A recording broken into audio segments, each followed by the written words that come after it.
Hola Tomás. Hola, profesor. Oye, ¿hasta cuándo le había dado yo a ustedes plazo para la actividad que están haciendo? No me acuerdo. Hasta mañana. Hasta mañana. Ah, ya, perfecto, ningún problema. ¿Cómo vas? Todavía estoy solucionando un error en el Battleship, el Sudoku lo tengo listo. Ah, ya, súper. Oye, ¿y en el Battleship cómo vas en el promedio? Está un poquito alto, creo que allí tengo un... Sí, estuve siguiendo la lógica de la página. Ya, ¿estás haciendo el mapa Para... de calor? No el mapa de calor hasta el que viene antes, pero estoy teniendo un problema. Estoy haciendo con el Full Rules, pero estoy teniendo un... estoy teniendo un error que me está dando más, pero creo que Bueno, lo estoy tratando de arreglar. ok, Pero es eso. ok. Ya, Según yo, mi lógica está más o menos bien. ya debería, pues, debe ser un bug que debes demostrar por ello. Lo que generalmente hago es imprimir el paso a paso. Entonces, voy viendo dónde voy disparando y dónde se me crea el conflicto. Mm, Pero eso, el Sudoku sí lo he probado con todo lo que he podido y me está funcionando. Ya. Esperemos hasta las 12:45 a ver si llega alguien más. Si no, empiezo a hablar de el proyecto semestral, que tenemos que tener un proyecto semestral, que es de investigación. Que ese ya es para finales de clase, creo que en septiembre, principio de septiembre, finales de clase, si mal no recuerdo. Más o menos, sí. A ver, espérate, voy a revisar que tengo el correo acá de Mónica. Del magíster, a ver, entonces, Mónica y, a ver, eh, mm, estado, información, por participación, extensión de periodo extraordinario de matrícula, no. Calendario académico, calendario académico, no, me parece que ese no era.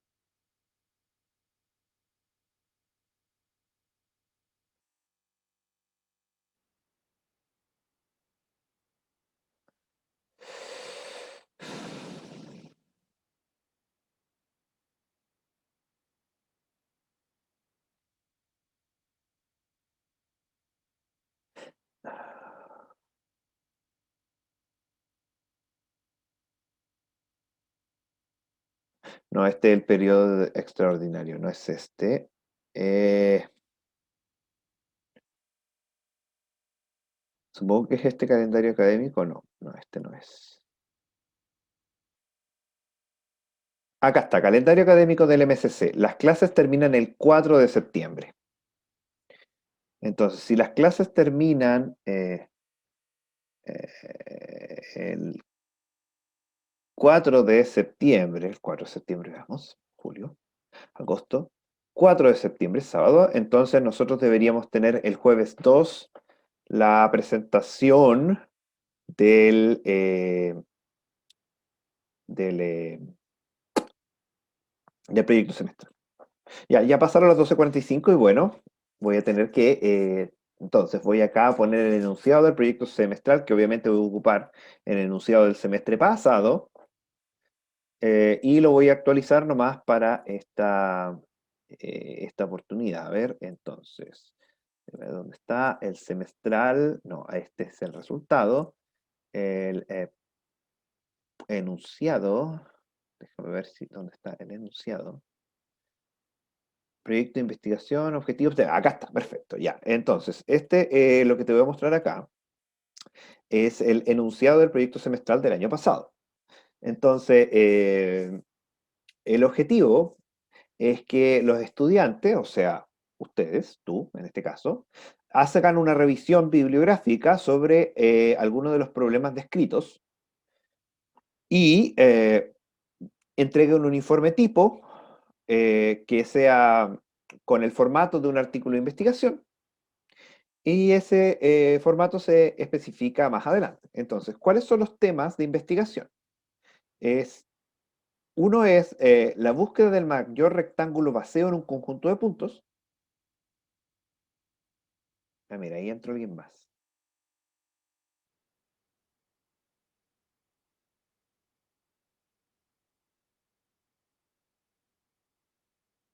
Manuel,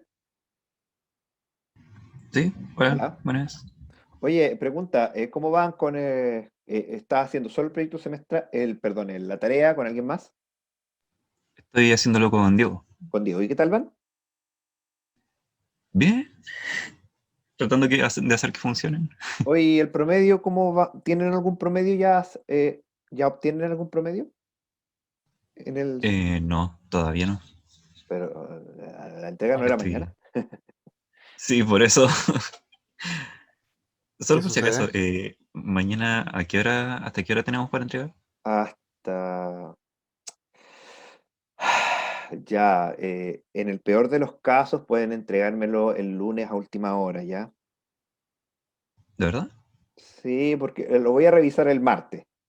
El martes, el lunes durante el día generalmente hago de niñera, así que el lunes no reviso nada. Así que en el peor de los casos, el lunes a última hora, ¿ya? Ok, ¿Ok? gracias. Ya. Sí, solo. ¿Sí? No sé si tienen alguna duda o consulta que quieran. Una pista para poner en el while. La verdad es que es lo único que me da error. ¿En cuál Me wild? funciona Se refiere a la parte del Sudoku. Es que a la él parte de está haciendo la parte del Sudoku. Sudoku y yo estoy haciendo la parte del Battlefield. Ya, Sí, de a repente ver. como que nos Recordemos, utilizamos uno el otro como patito sí, de goma, pero recordemos el enunciado. Déjenme, voy a compartir el enunciado del problema. Eh, enunciado, acá está, y lo voy a compartir. Deme un segundo. Deme un segundo. Ya, entonces ahora quiero compartir el enunciado. Entonces, en el enunciado que están viendo en pantalla, ustedes tienen que hacer esto en el Sudoku, que en realidad es bastante simple, ¿ya? El C, el C es el, la configuración actual, por eso es C, configuración actual, que se refiere básicamente al nodo actual que están visitando. En el caso del Sudoku, una opción normal, tradicional, es la posición actual, el casillero actual, que generalmente uno empieza por el primer casillero vacío, luego se mueve al siguiente, el siguiente, el siguiente, el siguiente, ¿ya? claro. ¿Ok?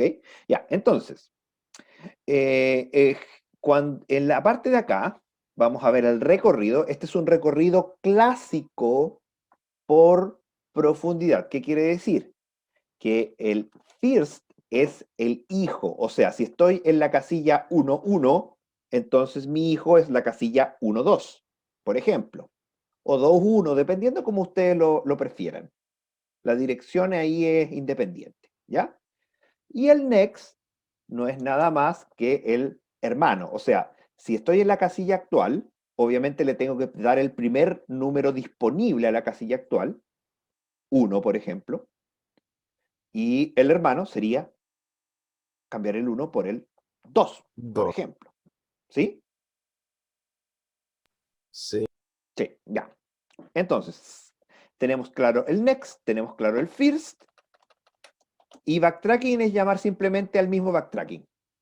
Sí, sí, el pseudocódigo lo comprendo, pero completamente sí. Lo que no entiendo es exactamente qué condición poner ahí donde dice S distinto del valor. Nulo.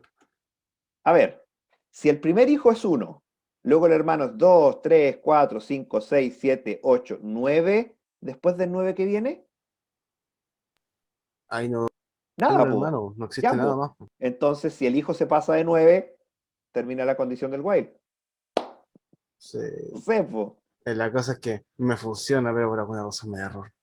A veces le da error. Le recomiendo ir imprimiendo a cada ciclo, de manera de ir viendo qué pasa. Sí, los flags, sí, también he estado intentando cachar, pero. Ah, Es un recorrido por por- profundidad, es súper simple. La única diferencia sí, de es por recorrido por eso que me profundidad perturba, porque son sé que estas es dos simple, pero cosas. me ¿Ya? calcula, me entrega el resultado, ¿Ya? pero me sigue dando error. Es como muy extraño, pero sigue estando mal porque solamente como que me da una vez aceptar, sigue como dos veces más, tres veces más el ciclo y luego finaliza en vez de darme otro posible resultado. No. Yo no les dije que me dieran todos los resultados, les dije que me dieran el primer resultado y punto. Ah, ¿Cierto? Entonces, bueno, no, en el accept, ya en el vale, accept es vale. cuando Entonces es voy a hacer que pare aceptado. nomás cuando después. Entonces, acá el output es simplemente un imprimir pantalla, return. O en vez de return Sí, es un exit. sí, Exit exit. 0. Oh, vaya, yo estaba colocándole return y estaba intentando hacer de que No. deshiciera los anteriores O sea, para calcular las o otras sea, posibilidades. o Oh, me sea, hice si un lo caldo de hace, cabeza acceder encima. ojo, Diego, eso siempre debería ser factible. Si le sale error, algo Sí, raro debe haber. Probablemente tiene error porque en el minuto en que usted termina de sacar el último resultado, intenta buscar para atrás y no lo encuentra y tiene algún problema con los números ya establecidos, porque hay celdas que están ya determinadas. Entonces sí, puede igual que, hice un respaldo de los valores por cada sí, instancia de backtracking que se hace. yo Entonces, si también hay lo un hago. respaldo de todo, debería Claro, estar. entonces, pero Aunque, ojo, es el tema de cuando modifico un valor y luego tengo que volver hacia atrás, la búsqueda por profundidad la hace sola. Lo único que tengo que tener pero cuidado acá es no modificar las celdas que originalmente estaban con valores. Lo único que sí, tengo lo que que darle. pasa es que creo que tengo que tener cuidado cuando envío matrices en Java por parámetro, porque se Es que no modifica la lo propia haga, matriz. no lo haga. ¿Por qué hace eso? um, por No lo haga, simplicidad, no fíjese, debería. fíjese. Acá le entrego la matriz por el parámetro, la matriz es el problema. No, cuando se la entrego entre No, a lo comillas, mejor las desde coordenadas, llegue en el tiene toda accept. razón. Pero ¿para qué se la entrego? Dejo la matriz como variable global. Sí. No haga tal tontera. No, no es necesario. El gasto de memoria no vale la pena. Creo que lo voy a reescribir, sí. Fíjate, Debería porque, mire, pensar estas cosas. la manera en que lo hice yo, si me acuerdo bien, es que creo que tenía dos copias de la matriz original. Entonces, en una matriz iba modificando valores y la otra matriz me decía cuáles celdas no debo modificar. Entonces, cuando yo hacía el, el primer hijo, entonces yo le preguntaba a la matriz de respaldo, a la que no estoy modificando, ¿esta posición que quiero calcular ahora está vacía o no? Entonces, si no estaba vacía, paso a la siguiente.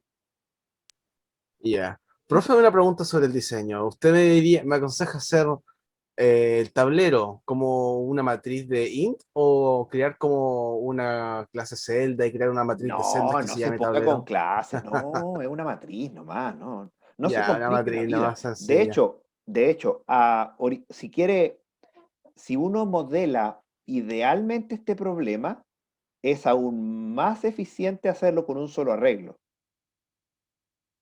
Pero Ya, vale. ahí complica el cálculo, porque tiene que hacer unas divisiones extrañas para saber cuál es el cuadrado de 9 por 9. Entonces, es mejor una matriz, definitivamente. Sí, ¿Ya? ok.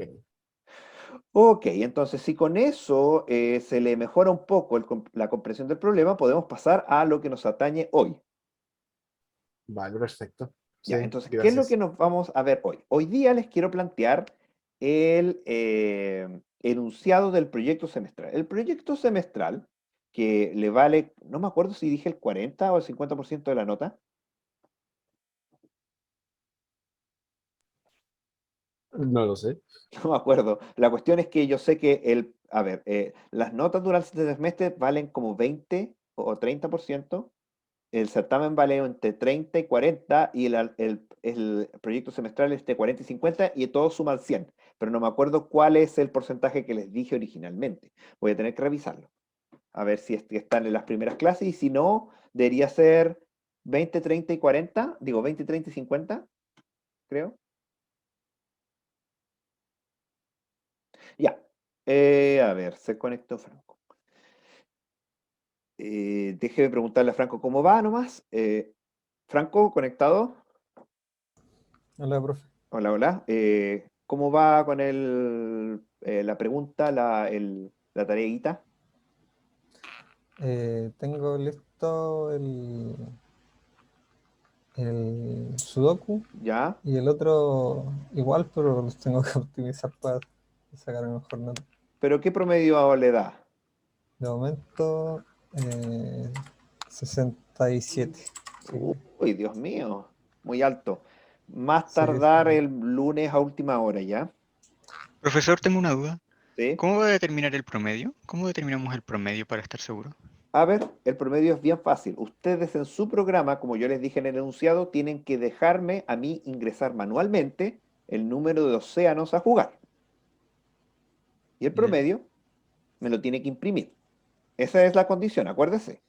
Entonces, yo lo único que Manualmente, voy a hacer es ingresar manualmente 100.000 y su programa me tiene que responder el promedio.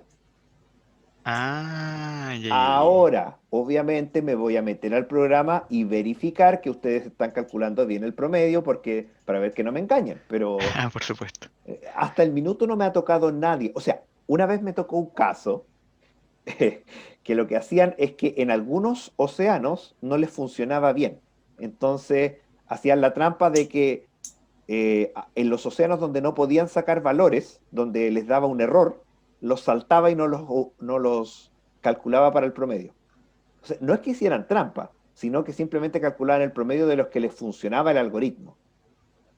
Así que yo lo que hacía era penalizarlos, o sea, le ingresaba en el código if la cosa no termina bien, entonces el promedio del océano es 100 disparos. Entonces ahí el promedio les bajaba bastante. Pero eso es lo único, ¿ya? Ya, ahora entiendo. Ya. Bueno, profe, yo tengo sí. otra duda. El, el tema del Sudoku, ¿cómo va a ingresar los datos? No, voy a ingresar un Es, sudoku por matricialmente, igual que en el enunciado. En el enunciado lo dice. Ingreso los 81 números manualmente y ya, me tiene que responder el sudoku resuelto. ok. ¿Sí? Manualmente se refiere a que el Por sistema le teclado. pida. Ah, por teclado. Ok. Claro, o sea, nada que usted me diga, ingrese los números, ahora ingrese la fila. No, yo ingreso los números separados por espacio y por enter, si es que los quiero organizar.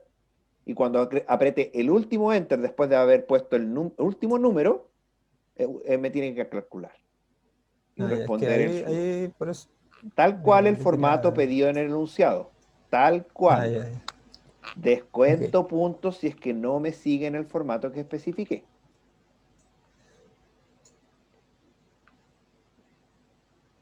Ya. Aparte de eso, que insisto, el Sudoku es una búsqueda por profundidad clásica, así que no deberían tener problema. Y el otro, generalmente los alumnos de pregrado me han dado buenos promedios, así que espero que no me decepcionen ahí tampoco. De la forma en que lo hice yo, por si les sirve, no les voy a pasar el código, pero les voy a decir el, eh, la idea, era que si yo encontraba, por ejemplo, un portaaviones que creo que tenía 4, entonces yo le pegaba y dije, ah, este es un portaaviones, entonces buscaba en su periferia. Y si encontraba otro de portaaviones, me olvidaba de la otra dimensión y disparaba en esta dimensión hasta que se me acabaran los portaaviones, la vida de los portaaviones. Y una vez terminaba, volvía a tirar al azar en otro lado. Obviamente, el problema que cae ahí es que al lado del portaaviones, por ejemplo, puede ir pegado otra cosa. Si esa otra cosa está pegada, igual le disparo a él y le disminuyo globalmente la vida a esa otra cosa, que puede ser, por ejemplo, un buque. Y una vez que termino eso, vuelvo a disparar al azar. Y con eso me dio un promedio de 49 a mí. Bien simplecito mi algoritmo. Ya, a ver, entonces, como estaba diciendo, nosotros tenemos estas asignaciones, tenemos además un certamen de toda la materia que va a ser a finales de agosto, y la primera semana de septiembre, que es cuando terminen clase, tienen que presentarme el proyecto semestral. ¿De qué se trata el proyecto semestral? El proyecto semestral es una investigación, una revisión bibliográfica sobre un problema con los resultados actuales y un marco teórico y todo lo que corresponde. ¿Cuáles son los temas que podrían elegir? Tenemos el búsqueda del mayor rectángulo vacío en un conjunto de puntos. Supóngase usted que tiene un conjunto de puntos en n dimensiones, da lo mismo la cantidad de dimensiones, y usted quiere encontrar el rectángulo de esa misma dimensión más grande que no contiene un punto. Ese es un problema clásico que, por ejemplo, sirve para ubicación de terrenos o cosas así, ¿ya? Árbol de cobertura mínimo en grafos dirigidos, algoritmo de string matching que vimos algo en la clase anterior, el cálculo de la cerradura convexa, camino más corto, intersección de segmentos de recta. Obviamente no me refiero a que busquen sobre lo básico del problema, la definición y la resolución básica, sino que se busquen sobre lo último que se ha hecho, principalmente con estructuras de datos. Por ejemplo, árboles R o quadtrees, cosas de ese estilo. Quizás debería yo hablarles un poco de estructuras. Podría preparar algo para la clase siguiente sobre estructuras de datos compactos, estructuras de datos avanzados y estructuras de datos compactos. Se supone que hay un electivo, que no sé si alguno de ustedes tomó, ya sea este semestre o el semestre anterior, que es sobre estructuras de datos avanzadas, se llama el electivo. ¿Alguno lo tomó? No, yo no. No. Ahí hablan sobre todas esas cosas. En todo caso, en pregrado también se habla un poco, pero bueno, voy a hablar de algunos de ellos en la próxima clase. Yo creo que me va a dar la lata. Y esos son los interesantes, porque, por ejemplo, cuando usted está buscando en string matching una cadena en un texto, como vimos la clase anterior, los algoritmos clásicos, lo mínimo que se toman es tiempo igual a la cantidad de datos en el texto. Entonces, si un texto de una cadena de ADN, estamos hablando de un terabyte, recorrer un terabyte de manera lineal es costoso, por más que sea lineal. Así que lo que se hace es ocupar algún índice, de manera de que usted sabe, con los índices puede buscar, así tipo hatching, donde más o menos hay una copia de lo que usted está buscando. Entonces hay algunas formas de indexar los datos que son más óptimas que otras, y de ese tipo de cosas es que también es bueno que usted busque respecto a estos temas. En todo caso, buscando, ustedes ya debieron haber tenido, por lo menos Tomás, que es de posgrado, un curso de investigación. ¿Cómo es que se llama? ¿Tomás ese curso? No, este es el primer semestre que tenía posgrado. El primer semestre que ha tenido posgrado. Sí. Y el primer semestre que tienen posgrado no deberían ya tener esta cuestión Estoy de teniendo un curso de metodología de investigación, eso, donde metodología de pasamos la revisión investigación. sistemática. Ese curso se supone que le enseña a buscar y a recopilar información. ¿De qué más o menos se trata? Es que usted sepa hacer una revisión bibliográfica, ¿ya? Más o menos.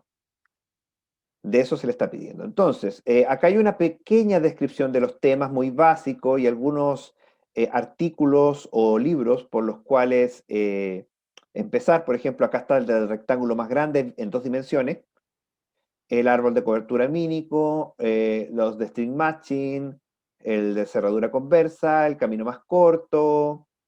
¿Se fijan que está Wikipedia acá? Y la intersección de segmentos del arte. Y el informe que se les va a pedir tiene que tener este formato, que insisto, esto se los voy a subir, y tienen 2 evaluaciones, el artículo en sí mismo y una exposición oral que va a ser, como les dije, la última semana. Los grupos de A2, si es posible, igual de A1 igual puede ser, es que me parece que somos impares, así que 2 o 1. Y me los tienen que enviar al 20 de agosto del 2020. Yo creo que igual 20 de agosto del 2021 no es mala fecha. Dejémoslo para el 26 de agosto, ¿está bien? Así que yo les voy a actualizar este formato y se los voy a subir para que lo tengan a conciencia. Obviamente tienen casi 2 meses, pero les recomiendo que empiecen a trabajar lo más pronto posible, ¿ya? Entonces, no sé si tienen alguna consulta o duda respecto a esto.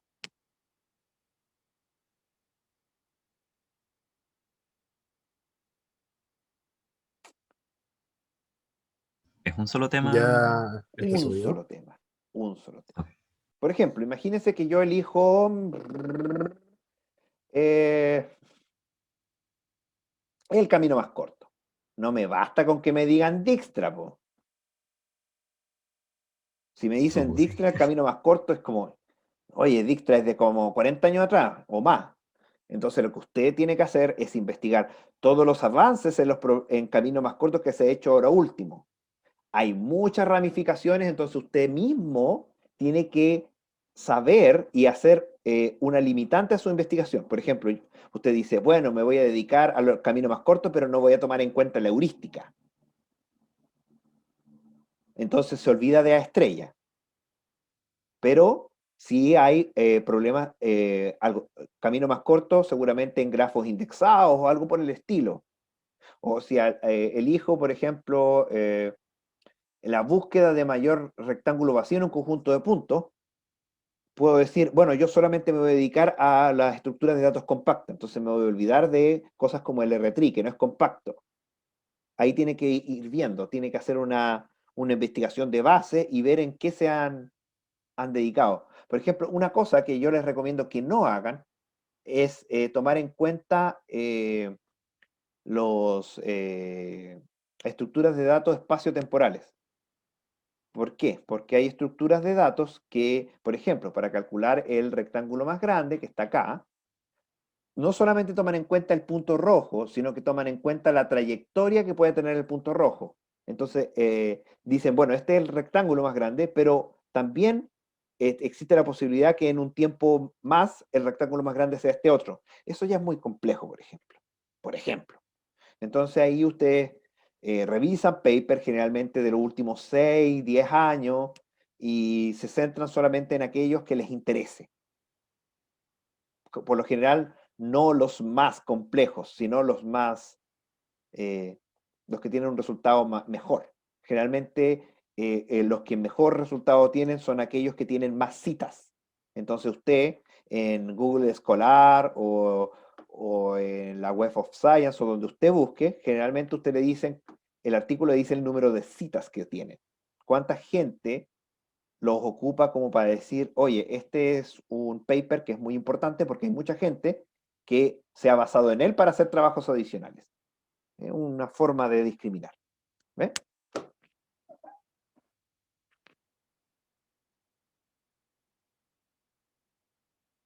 Ya. ¿Mayor duda respecto acá o seguimos?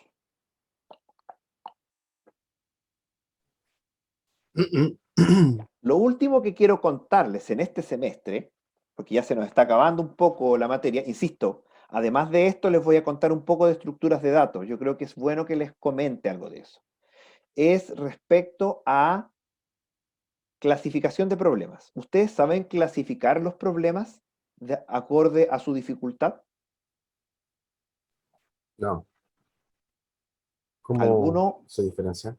tiene alguna idea de cómo clasificar un problema acorde a su dificultad? No. Ni siquiera la más mínima idea.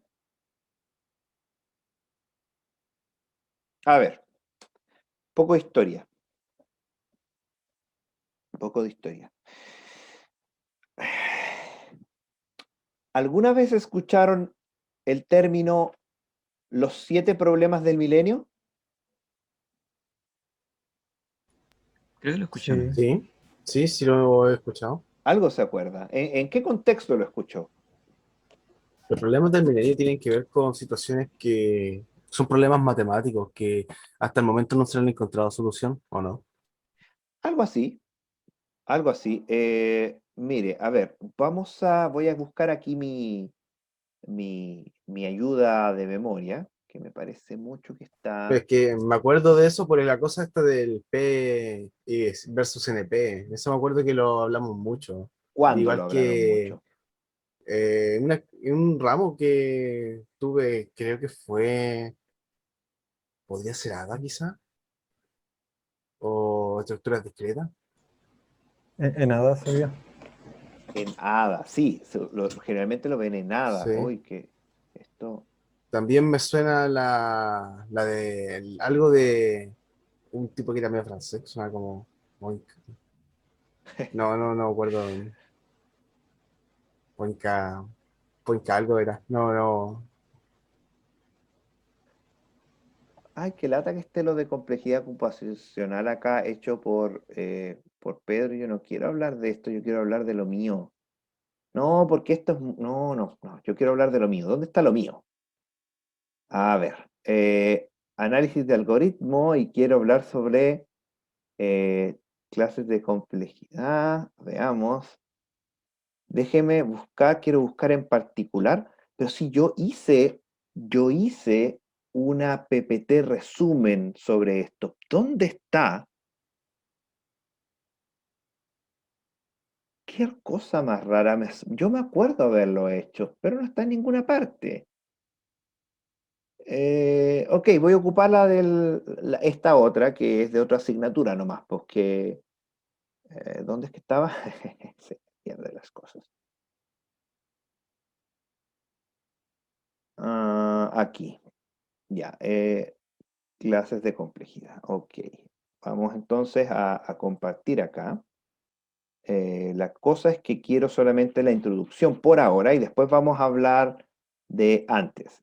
Miren, acá están los problemas del milenio. Lo que pasa es que el siglo pasado, me refiero al 1900, en el año 1900 se planteó lo que se llaman los problemas de la centuria, ¿ya? Los problemas de la centuria eran, creo que 32, eran una cantidad bien grande de problemas matemáticos que tenían que ver con muchas cosas interesantes. Y lo planteó el señor Hilbert y había muchos problemas que tienen que ver eh, con varios aspectos de la matemática y entre ellos si es que la matemática era computable, que luego nos interesó y se resolvió en 1936. Entonces, siguiendo la tradición, en el año 2000 se declararon los problemas del milenio, que son aquellos problemas interesantes, 7, que tienen se aplican, tienen aplicabilidad y que se espera poderse resolver en el próximo milenio. O sea, en el año 3000 queremos solucionar estos problemas. De ahí parte su dificultad y su importancia. Entonces, ¿cuáles son estos problemas? Uno es la conjetura de Poincaré, actualmente el teorema de Poincaré-Pennerman, creo que es porque Pennerman es el gallo que lo resolvió. Poincaré dijo en su minuto que las esferas de cierta dimensión podían ser cerradas. Cerrada significa que cualquier dos puntos dentro de la esfera se puede unir a través de una recta dentro de la esfera. Entonces, por ejemplo, usted, si tiene un círculo, que es una esfera dos-dimensional, usted puede poner dos puntos y los puntos siempre dentro de la esfera se alcanzan dentro de la esfera. Y etcétera.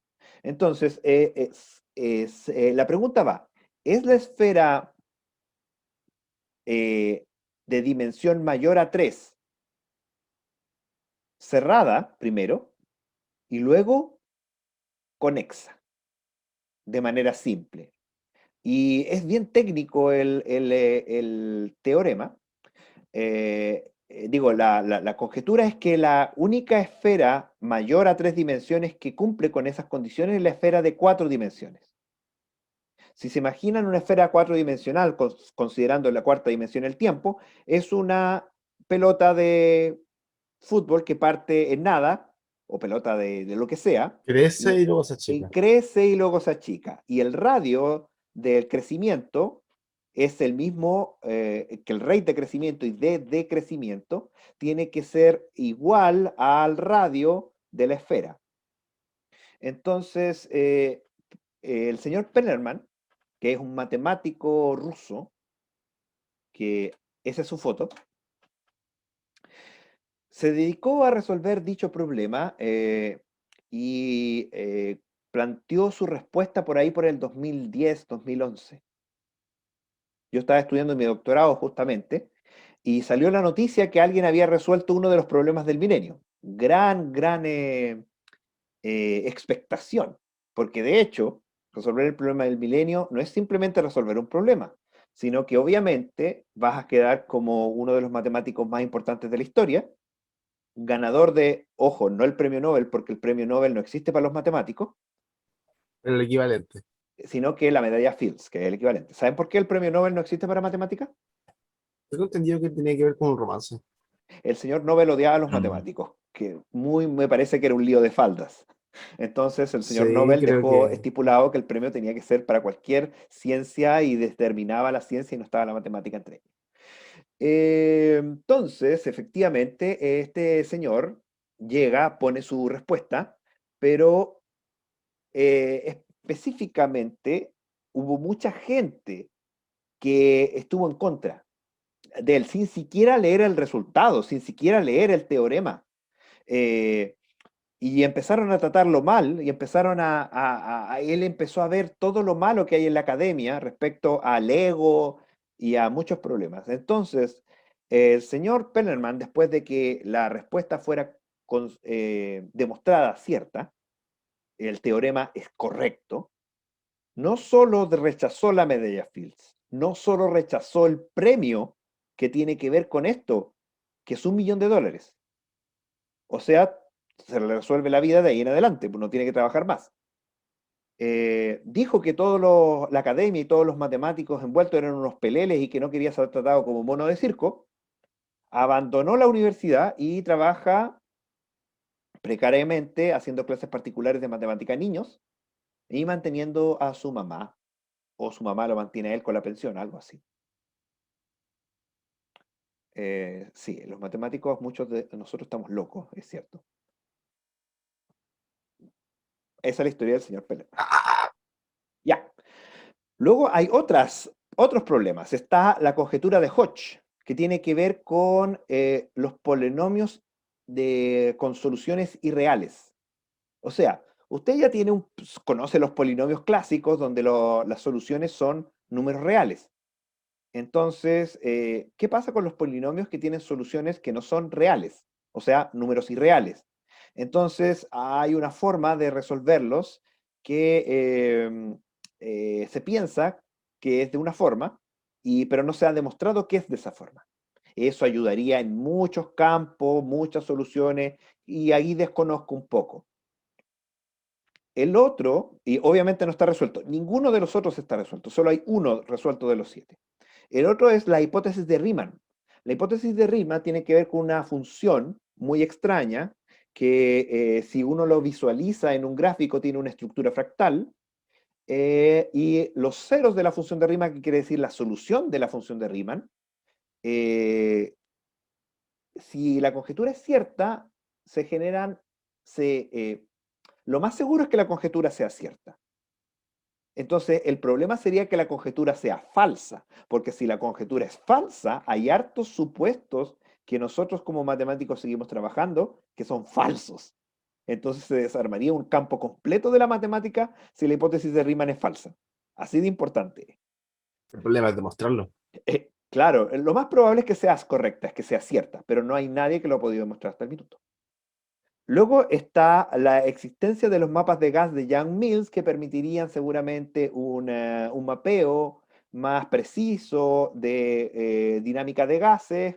Desconozco, insisto, ahí también las consecuencias. La conjetura de Birch, que ahí la desconozco por completo y por eso no la describí. Y dos problemas que conozco a la perfección.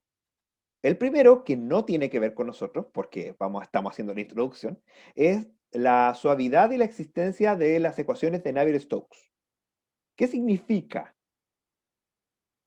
¿Se acuerdan ustedes cuando estaban en primero o segundo de universidad y tenían que resolver integrales?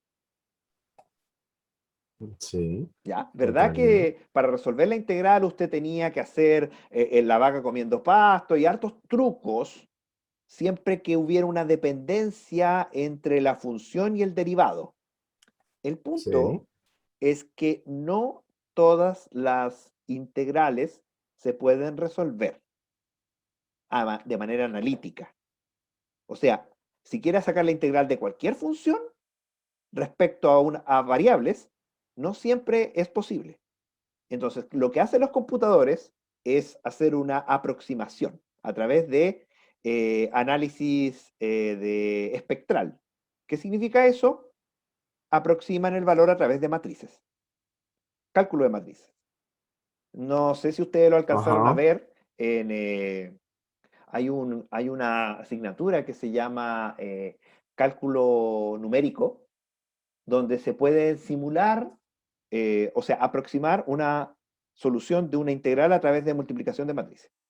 La cosa es que ciertas aproximaciones por ciertas matrices son lo que se denominan sensibles. ¿Qué significa que sean sensibles? Una matriz sensible, insisto, algo que también debieron haber visto en la universidad, significa que si yo en una casilla tengo el valor 18, el resultado me da cierta cosa. Pero si luego hago la misma multiplicación de matrices, pero en vez de la casilla tener 18, tiene 18,000003, el resultado es completamente distinto. Completamente distinto. Entonces, la pregunta es, ¿son las integrales que definen a los gases, no a los gases necesariamente, perdón, no, tampoco son los líquidos, son los, mm, fluidos, eso, ese es el término correcto. Son las integrales que definen la viscosidad, digo, la dinámica de los fluidos no viscosos posibles de Creo que resolver de conocía. manera analítica. Lo voy a decir de otra manera. El agua es un fluido que no es viscoso. ¿Por qué? Porque si te lo vierte, el agua llega y cae. El aire es un fluido no viscoso porque yo paso mi mano y no pasa nada. El aire no genera fricción sobre sí mismo en general. O la viscosidad que tiene es lineal. Entonces, ni el agua ni el aire son fluidos viscosos en su definición. Por lo tanto, se puede definir, por ejemplo, el tiempo que va a haber el sábado con ecuaciones de integrales. La predicción de tiempo se hace a través de integrales. El problema de hacerlo a través de integrales es que estas integrales no se sabe si tienen una solución analítica. Por lo tanto, se hace con matrices sensibles. Así que cuando se determina, hoy día jueves, que el sábado va a estar soleado y usted va a ir a pescar, y resulta que va a pescar y es la peor lluvia que ha habido, es porque las matrices son sensibles. Entonces, si las ecuaciones de Navier-Stokes que describen a los fluidos no viscosos tienen una solución analítica, o sea, son suaves, continuas, entonces nosotros podríamos predecir de manera exacta el tiempo que va a haber en cualquier día. Ese es el resultado.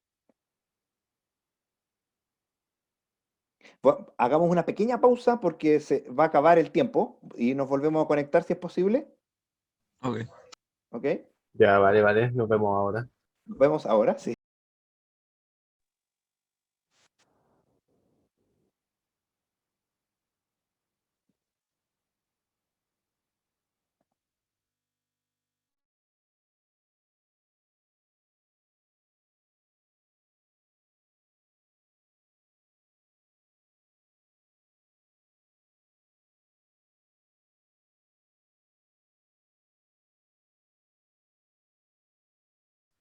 Aló, ¿qué tal? Hola, hola, ya nos estamos reconectando.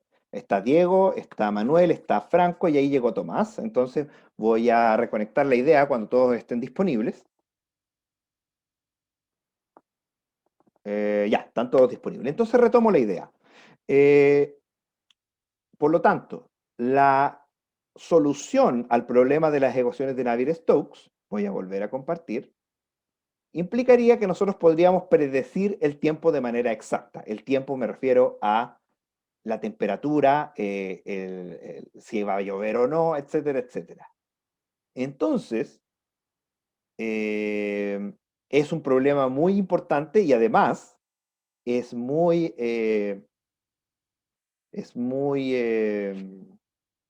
impacto. Si pudiéramos predecir el tiempo.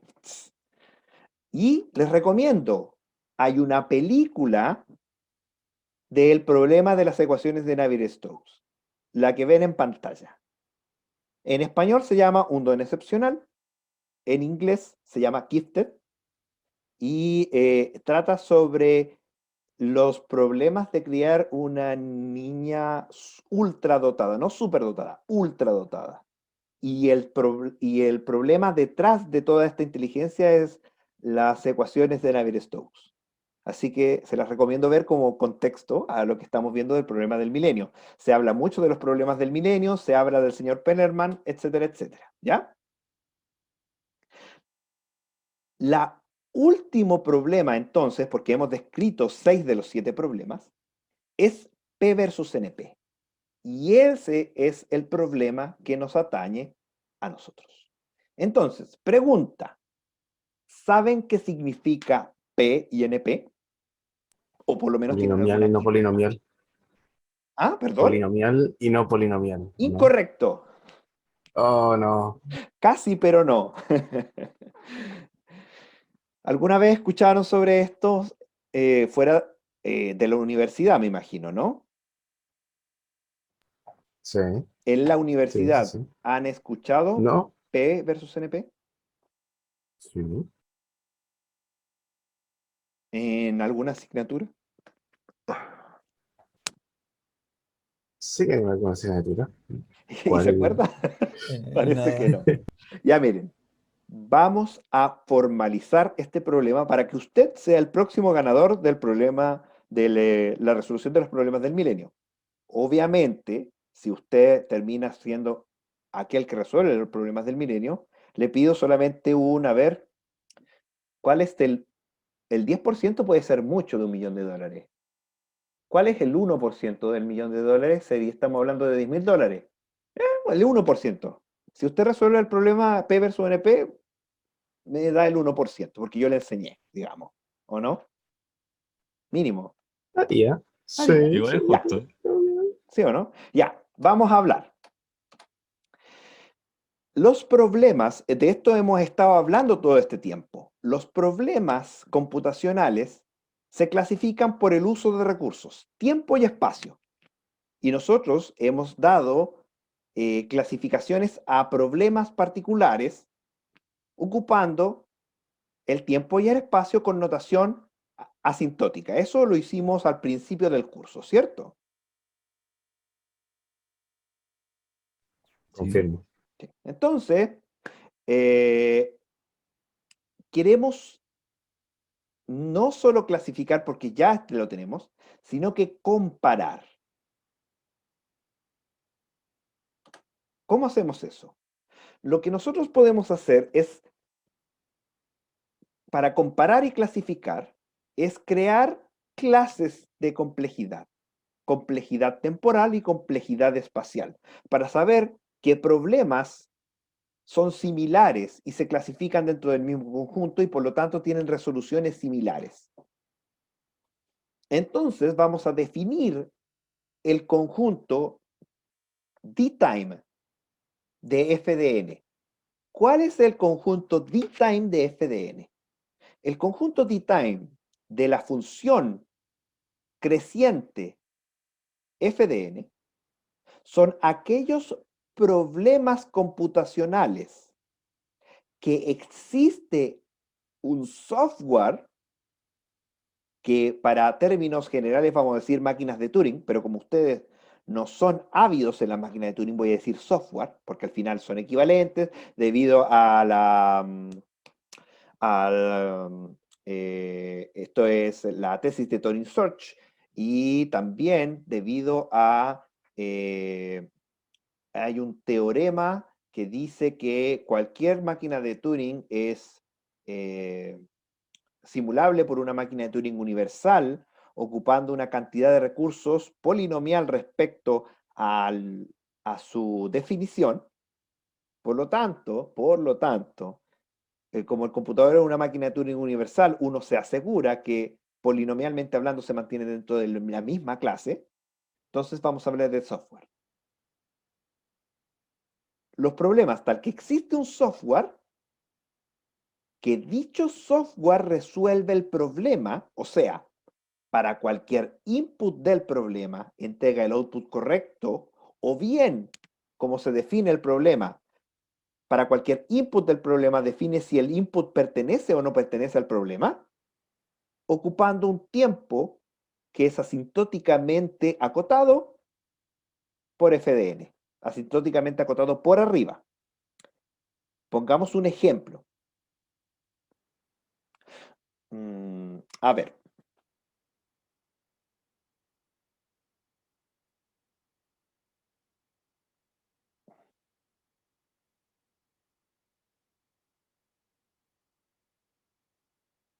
El problema del camino más corto. Vamos a plantear el camino más corto como un problema de decisión. O sea, ¿cómo planteamos el camino más corto como un problema de decisión? Dado un grafo direccional, o sea, un grafo etiquetado, que además de tener etiquetas, cada arista tiene una dirección, o sea, no es bidireccional la arista, es dirigido, como se llama, admite un camino de el nodo A al nodo B que ocupa en la suma de etiquetados menor a un número en particular. Por ejemplo, no sé, 10 kilómetros, 100 kilómetros, cualquiera, ¿ya? Ahí uno define un problema. Entonces, ese problema, de la forma en que lo definí, tiene dos respuestas, sí o no. Ahora, entonces, dado eso, y dado el algoritmo que nosotros conocemos, ¿qué algoritmo conocemos para el camino más corto?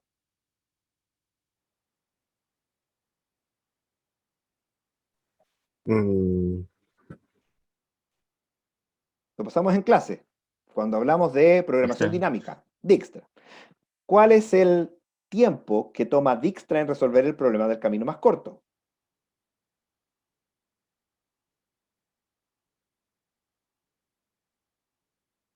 ¿Log n? No, ¿verdad? ¿No se acuerda? Recuerde que para resolver Dijkstra con programación dinámica lo que íbamos haciendo es visitar cada nodo una vez y se actualizaba el valor de cada nodo una vez. Por lo tanto, Dijkstra es orden lineal respecto a la cantidad de nodos. En otras palabras, Dijkstra es lineal respecto a la entrada. Por lo tanto, Dijkstra, no Dijkstra, porque estamos hablando del problema. El problema del camino más corto pertenece a dtime de la función lineal n. Eso es. ¿Se entiende?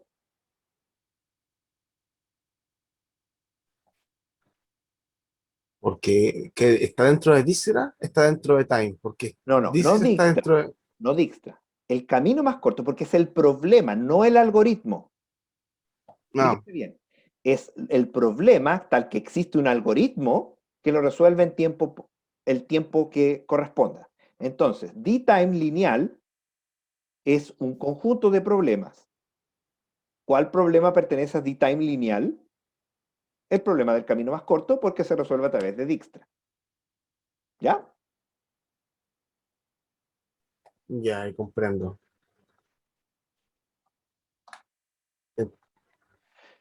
Ahora, obviamente no vamos a andar definiendo DTime de cualquier cosa. Así que generalmente trabajamos con conjuntos que son independientes del modelo computacional y ojalá cerrados bajo composición. No siempre es posible, pero es ideal trabajar con esos. Así que vamos a definir el conjunto de problemas P. Aquí está. Este es el P del P versus NP.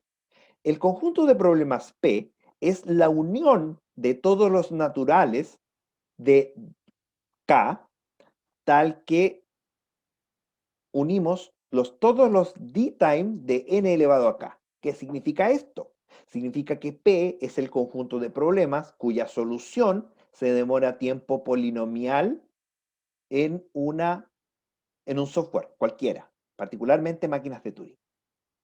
Pero, como se demuestra, cualquier software.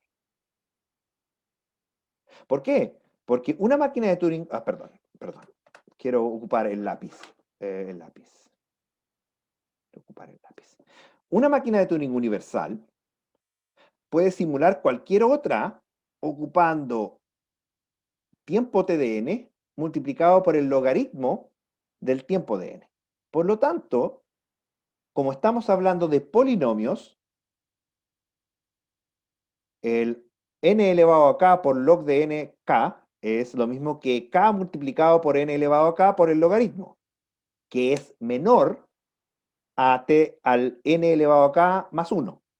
Por lo tanto, cualquier máquina que se resuelva en tiempo polinomial, lo puede ser resuelta en un computador en tiempo polinomial, porque el computador es una máquina de Turing universal. Entonces, podemos olvidarnos, entre comillas, de máquinas de Turing y hablar de computadores, software. Así que, no importa el procesador. Tampoco importa la multicinta y la multicabeza. ¿Por qué?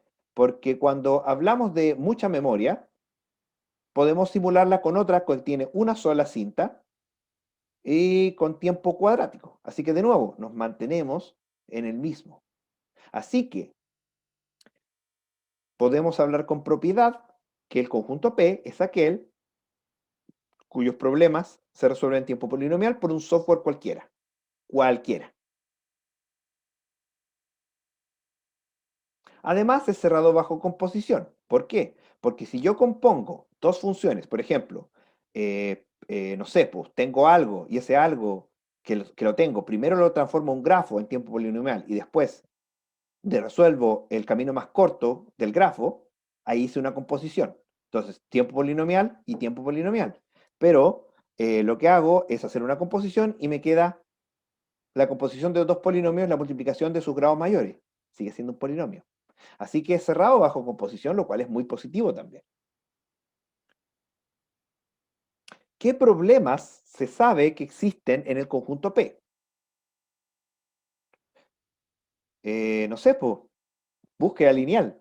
Es el conjunto P, porque lo que hacemos es buscar en un arreglo hasta encontrar el valor que estamos buscando.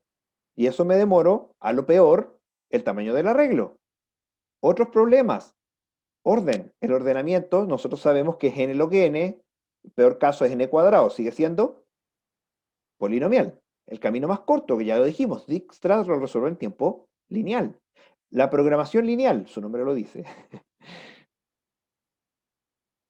¿Ya? ¿Alguna duda respecto al conjunto P? No, Estamos claros con el conjunto P. Entonces, Diego tenía razón. P es el conjunto de los problemas polinomiales. Además del conjunto de los problemas polinomiales, también podemos definir otros conjuntos, como el problema X-time. X-time, como su nombre lo dice, es la unión de los D-time, pero exponencial. Es también independiente del modelo, no es cerrado bajo composición, lamentablemente, pero bueno. Lo que se hace es que en vez de ocupar una composición exponencial, se ocupa una composición polinomial. O sea, primero se hace una transformación polinomial y después se resuelve el problema exponencial. Y ahí sí funciona. ¿Qué problemas están en X-Time? El vendedor viajero, el clique más grande, 3SAT. Eso se saben que son problemas X-Time. ¿Hay alguno de estos problemas que no lo conozca usted? 2SAT, 3SAT. La verdad es que me suenan los tres, pero no recuerdo exactamente de qué eran. Tendría que repasarlo. Bueno, No los el tengo así vendedor como al tiro viajero, fresco. el vendedor viajero es súper clásico. Es el problema más clásico, de hecho, que dado un conjunto de ciudades se quiere recorrerlas todas en el menor uso de recursos posible. Recursos me refiero, por ejemplo, kilómetros. El clique, Me recuerda, ese me recuerda a uno que era de una ciudad que estaba como rodeada por un río y había unos cuantos puentes. no, ese problema es el problema de... Sí, sí. ¿Cuál era? Es un problema de grafos. Tiene Sí. que ver con el coloreado de grafos, creo. Si mal no recuerdo. Que el vendedor Ah, viajero no, no. entonces no tenía que ver No, con ese gafas. es el camino hamiltoniano, sí. Sí. Lo que quiero es recorrer todas las ciudades ocupando un camino, no recorriendo dos caminos a la vez. Es distinto, pero se parece, pero es distinto. Ajá. Ya. Ese es el vendedor viajero. El clique, creo que lo vimos en este curso. El problema del clique es aquel conjunto de nodos en un grafo tal que todos los nodos se conectan contra todos los otros nodos de ese subconjunto. Un clique de tamaño 2 es así. Un clique de tamaño 3 es así. Un clique de tamaño 4 es así. Un clique de Están tamaño todos 5, interconectados. claro, todos interconectados. 1, 2, 3, Sí. por Puede ahí. llegar a cualquier nodo del grupo desde Ahí, cualquier nodo. ahí. ¿Qué conexión me falta? Creo que están todos. Creo que están todas, sí. Ese es un clique de Dos. tamaño 5, etcétera, etcétera. Entonces, dado un grafo, este grafo admite un 3 cliques, un 5 cliques, ese problema es X-Time, ¿ya? Se conoce como que es X-Time. Y el problema de satisfacción es bien simple también. Dado variables de verdad, ustedes conocen lógica proposicional, ¿no? Sí. Sí. Sí. Entonces, si tenemos variables de verdad, x1, x2, x3, x4, x5, xn, y tenemos una fórmula de verdad que incluye estas variables, por ejemplo, x1 o x2 y no x3 implica x4, es equivalente a x5 o x6, una fórmula. Dicha fórmula es satisfacible. ¿Qué significa que una fórmula sea satisfacible? Que hay una asignación a las variables de verdad que permite que el resultado de la fórmula sea true, verdad. Ese es el problema de satisfacibilidad. El problema de tres satisfacibilidad te dice que separamos las variables en tres y hay una cláusula. Una cláusula significa, por ejemplo, x1 y x2 y no x5. Esa es una cláusula. Y las cláusulas están separadas por o. Siempre se puede transformar cualquier fórmula en su forma normal conjuntiva de tamaño 3. Siempre. Entonces, el problema 3SAT es un problema clásico. Ya, sigamos. Ahora, pregunta. Ojo, recuerden que nosotros dtime, vamos aquí a dtime, se define a través de O. ¿Qué quiere decir que se define a través de O? Que eso es una cota superior. Como es una cota superior, no he borrado esto. Como es una cota superior, entonces, claro que nos cabe preguntarnos, oye, puede ser que, no sé, pues el vendedor viajero, en realidad, simplemente no se me ha ocurrido una forma de resolverlo más rápido. Entonces, por ejemplo, no sé, pues, para el vendedor viajero se me ocurre un algoritmo que demore tiempo polinomial, entonces pertenecería a P, y xtime también pertenece porque es una cota superior, pero no necesariamente hay un elemento en xtime. Simplemente los humanos no somos lo suficientemente inteligentes para que se nos ocurra una solución. Entonces, la pregunta es si xtime existe por sí solo. La respuesta es sí. Hay un problema, al menos, que es xtime y no es más rápido que xtime. No hay forma. Para eso existe lo que se llama el teorema de jerarquía temporal, que para demostrarlos tendría que ocupar máquinas de Turing, así que prefiero no hacerlo en este curso. ¿Y para qué les voy a mentir? No conozco la demostración, pero sé que requiere elementos que no dominamos por completo, así que es mejor que no lo intente. Lo podría hacer, pero no, ¿para qué? No les enseñaría nada que les sea de utilidad. Si estuviéramos en un magíster de matemáticas, yo creo que sí, ahí sí lo haría. Ya. Entonces, el teorema de jerarquía temporal dice lo siguiente. Si tenemos una función y la función la dividimos por el logaritmo, eso implica necesariamente que el d-time de una función que está por debajo, o sea, es acotada estrictamente por arriba, por esto, va a ser un subconjunto propio del d-time de la función. ¿Qué significa eso? Significa que, por ejemplo, sabemos que n elevado acá, un polinomio, es acotado por arriba necesariamente por 2 elevado a n dividido por un logaritmo de 2 elevado a n. Necesariamente, porque usted sabe que el logaritmo de 2 elevado a n es igual a n por el logaritmo de 2. Entonces teníamos 2 elevado a n dividido n, y esto, si lo dividimos por n elevado a cualquier k y llegamos al infinito, al límite, ese límite nos va a dar infinito. Por lo tanto,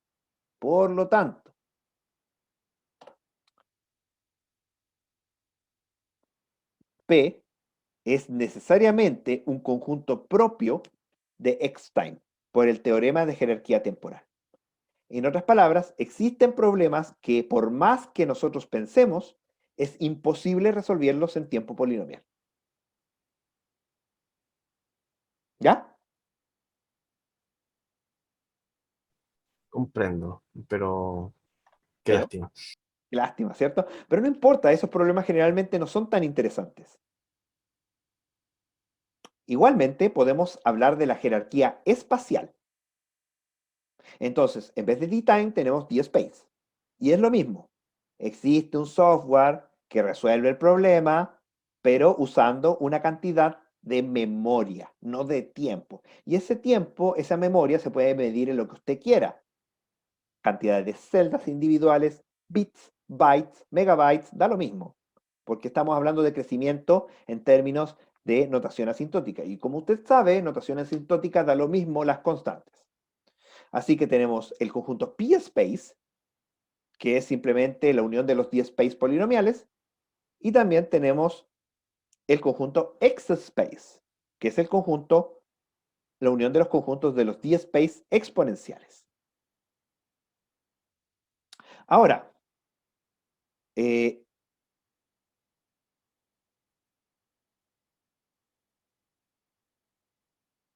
p-space, tratemos de pensar en un problema que sea p-space, o sea, ocupar un espacio polinomial es súper obvio, pero pensemos ahora en ocupar un espacio polinomial, pero que además el tiempo que yo me demore en resolverlo no sea polinomial. Eso ya es más difícil, ¿no? Ahora,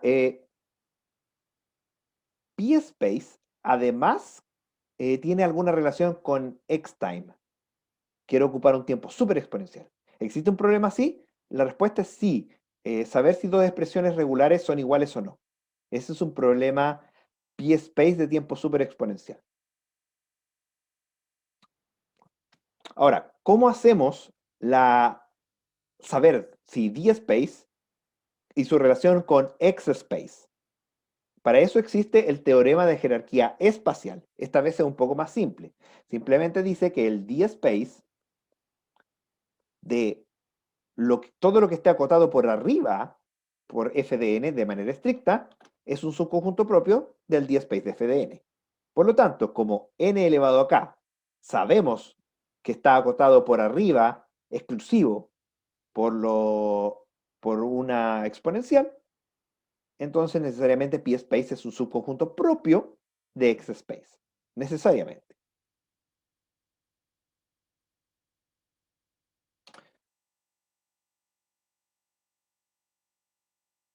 Ahora, viene lo interesante. ¿Qué es lo interesante? Lo interesante es que existen otro tipo de clasificaciones que se llaman los n-time y las n-space. Y usted dirá, chuta, ¿de dónde sale esta n? No viene de no polinomial, por ejemplo. No tiene que ver con eso. Y es ahí donde se equivoca Diego y se equivoca la mayoría de la gente que no ha pasado por un curso formal de estas características. N, esa n, viene de no determinista.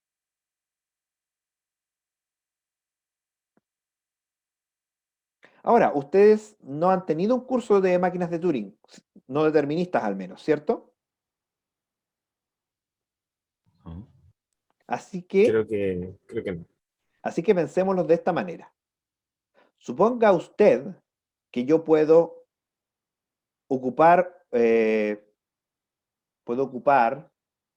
el azar. Entonces, este azar asuma de que el azar es siempre el mejor posible. Ejemplo, supongamos que para el problema de las n reinas, el azar nos determina las posiciones correctas de las reinas. Y la primera vez que tiramos el azar va a coincidir con que la posición de las reinas están justo en la posición que yo necesito.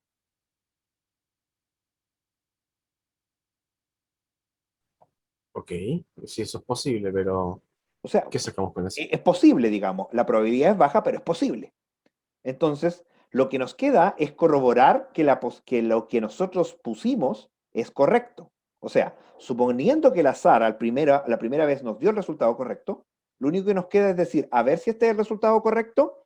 A ver, ninguna reina se come entre sí. Perfecto. ¿Por qué tiene que hacer ese paso adicional si el azar inmediatamente le dio el resultado correcto? Porque hay instancias de problemas que el resultado no hay resultado correcto, como el problema de las tres reinas. Es imposible poner tres reinas en un casillero de 3x3. Así que, de todas maneras, tiene que corroborar que el resultado que usted le dio, además, es correcto. ¿Ya? Veámoslo como de ese punto de vista. Entonces, existe el n-time y el n-space. El n-time es que existe un software no determinista, o sea, si lo vemos desde nuestro punto de vista raro, es que el azar nos beneficia inmensamente, tal que el software no determinista, resuelve el problema en un tiempo f. Y en n-space que ocupa espacio. ¿Ya? Entonces nosotros podemos definir np, nxtime, npspace y nxspace. ¿Cómo se configuran, cómo se relacionan np, nxtime, npspace y nxspace con su versión determinista? Piensen, por ejemplo, a ver, el camino más corto. Supongamos que el camino más corto, nosotros tenemos un azar que nos dice por cuál camino individual irnos desde el inicio hasta el final. Y supongamos que el azar es siempre el mejor, nosotros tenemos la mejor suerte del mundo. Entonces, me ubico en el inicio y determino, a ver, me voy por acá. Luego estoy en el siguiente nodo, me voy por acá. Luego en el siguiente nodo, me voy por acá. ¿Cuánto tiempo me demoro de llegar del inicio al final? En el caso promedio, en el mejor de los casos. En el mejor de En los el casos, mejor de los casos. Porque uno. somos el hueón más cuevudo del mundo. Ya, ahí, 1. ¿Uno? ¿Cómo me demoraría uno?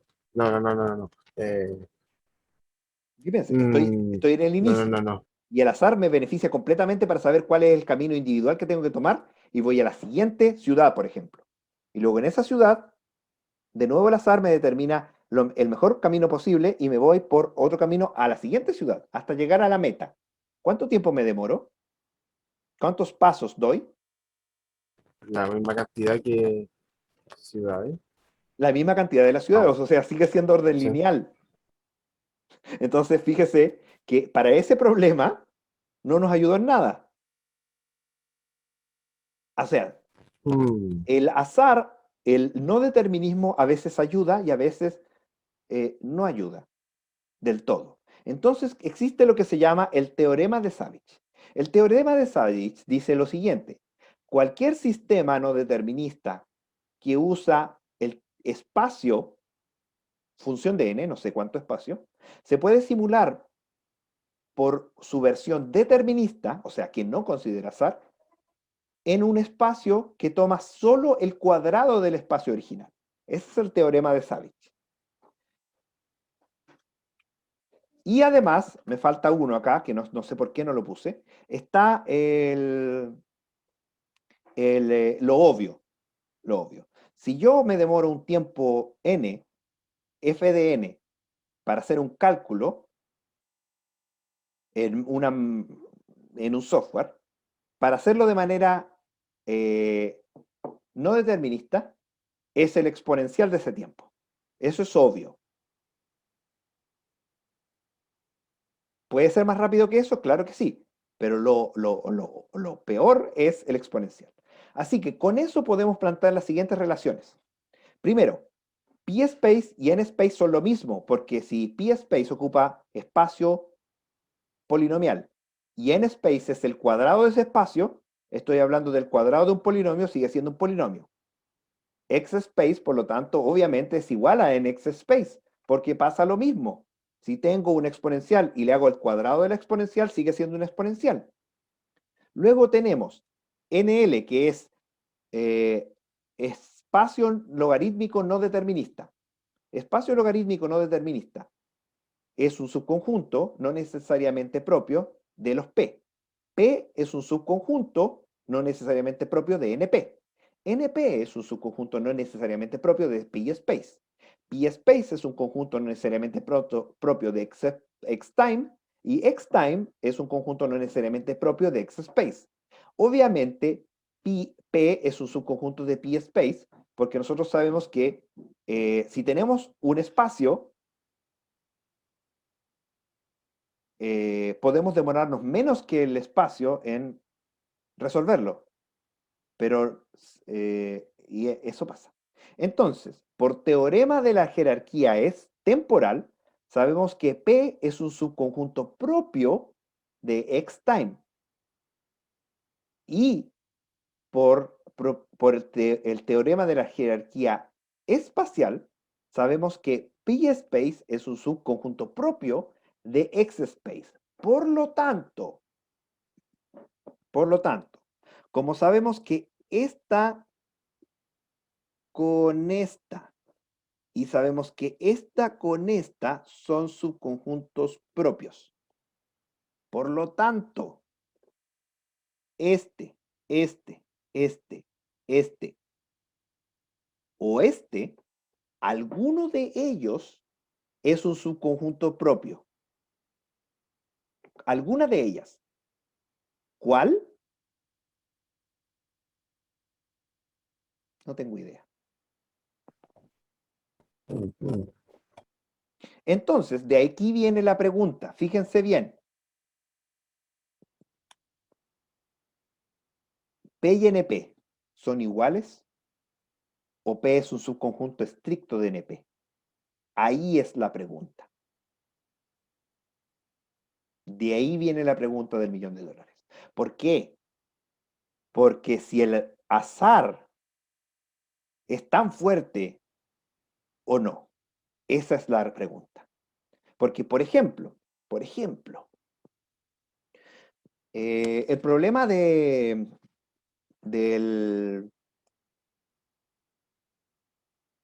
del vendedor viajero. El problema del vendedor viajero.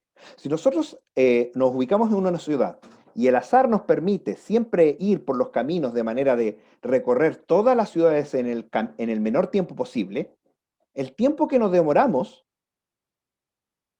debería ser orden tamaño de la cantidad de ciudades. Porque recorremos las ciudades, ¿cierto, no? Si el azar nos beneficiara completamente. Sin embargo, no se sabe, no existe un algoritmo determinista que se demore menos de tiempo subexponencial o superpolinomial en resolver el problema del vendedor viajero. Entonces, la pregunta cambia. ¿Existe un algoritmo que resuelva el problema del vendedor viajero en tiempo polinomial y sea determinista? ¿Sí o no? Si usted encuentra el algoritmo, ¡pah! $1.000.000, premio de la medalla Fields, matemático más importante de la década. Todos los sistemas de seguridad bancarios se caen. La música